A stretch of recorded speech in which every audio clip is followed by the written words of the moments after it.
हर दौर की पत्रकारिता के सामने अपनी चुनौतियाँ रही हैं। हमारे दौर की पत्रकारिता की भी अपनी चुनौतियाँ हैं। सूचना का ऐसा ओवरडोज़ हमें दिया जा रहा है कि जब तक पाठक उसे प्रोसेस करे, तब तक तो हज़ारों नोटिफ़िकेशन हमारे फ़ोन पर गिर जा रहे हैं। इसी भीड़ में हम भी आ रहे हैं newsmanji.com लेकर, लेकिन थोड़ा-सा इस वेबसाइट पर आपको कंटेंट अलग किस्म का मिलने जा रहा है। ये मेरी निजी शिकायत है। मैं क्योंकि पत्रकारिता का विद्यार्थी रहा हूँ 2007 में जब मैं पत्रकारिता विश्वविद्यालय में पहुंचा, तब का दौर अलग था बिल्कुल। आज जब पत्रकारिता के पास संसाधनों की कोई कमी नहीं, जब सूचनाएं पल भर में हमारे पास पहुंचने के लिए कोई रास्ते में अड़चने नहीं है, उस दौर में हमारी पत्रकारिता एकदम बेदम सी नजर आती है। जी किसी जैसे भारत सरकार का ये पैराफ्ट, इसकी अहमियत क्या है ये आपको कोई पहाड़ी ड्राइवर ही बता सकता है कि रात को गाड़ी अगर यहाँ से किसी की उलट गई, अगर ये पैराफिट नहीं रहेगा बीच में सुरक्षित, तो अगर वो शख्स जिंदा बच भी गया, मतलब चमत्कार या कुछ, तो वो कभी जीवन भर चल नहीं पाया था। तो खैर, ये केवल पत्रकारिता की हालत नहीं है, ये भारत की व्यवस्था की हालत भी है। आप इससे महसूस ही कि कभी ये बना होगा किसी जमाने में, अब तो बस ये उधड़ ही रहा है अब कुछ। खैर, तो newsmanji.com पर एक अलग किस्म की खबरों का संसार रचने की हमने कोशिश की है, ताकि भारत के मुख्यधारा की मीडिया की तरह कम से कम newsmanji.com जो हमारी वेबसाइट है जहाँ पर हम मुख्यतः खबरें लाएंगे, वो भारत की मुख्यधारा की मीडिया की तरह ना दिखे, जहाँ केवल आपको 95% खबरें राजनीतिक परोसी जा रही हैं। किस नेता ने क्या कह दिया, किस नेता ने बड़ा भारी चमत्कार कर दिया, हम दिन भर इन्हीं खबरों के इर्द गिर्द फंसे हुए हैं एक पाठक के बतौर। और एक पाठक को सिर्फ राजनीतिक खबरें ही नहीं चाहिए, ऐसा मेरा विश्वास है। उसे सिनेमा भी चाहिए, उसे ट्रैवलॉग्स चाहिए, उसे अच्छे विश्लेषण चाहिए। इस दौर में जब मैगजीन्स बंद होनी शुरू हो गई हैं या बहुत सारी मैगजीन्स बंद हो चुकी हैं, तब हमने सोचा क्यों ना उसी स्टाइल को हम डिजिटल में लेके आए। तो हम लॉन्ग फॉर्म भी लेके आएंगे, हम ग्राउंड रिपोर्ट पे लेकर आएंगे, जितना हम कर पाए।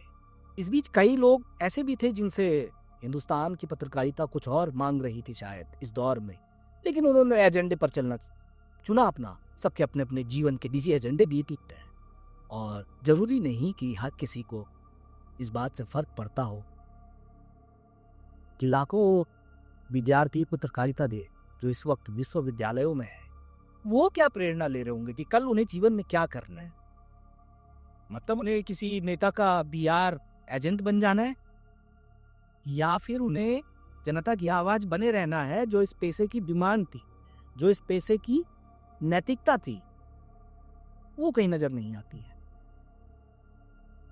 तो कुल जमा बात यह है कि इसी शोर में थोड़ा सा गुंजाइश बनाने की कोशिश कर रहा हूं कि एक अच्छी साइट कम से कम दुनिया के हर भाषा में पढ़ने वाले शख्स के पास बनो, और हम इसे वैसे ही डिजाइन कर रहे हैं।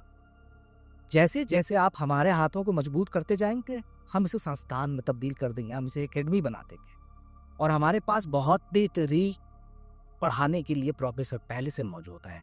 हम ऐसे ऐसे उस्ताद उस एकेडमी में लाकर बिठा देंगे जो उन्होंने हिंदुस्तान की पत्रकारिता के न कीमत प्रयोग किए जीवन भर, बल्कि आज भी सक्रिय है। तो इसके लिए फिर कभी बात करेंगे। आज का मसला है newsmanji.com। newsmanji.com पर हम क्या क्या लेकर आने वाले हैं?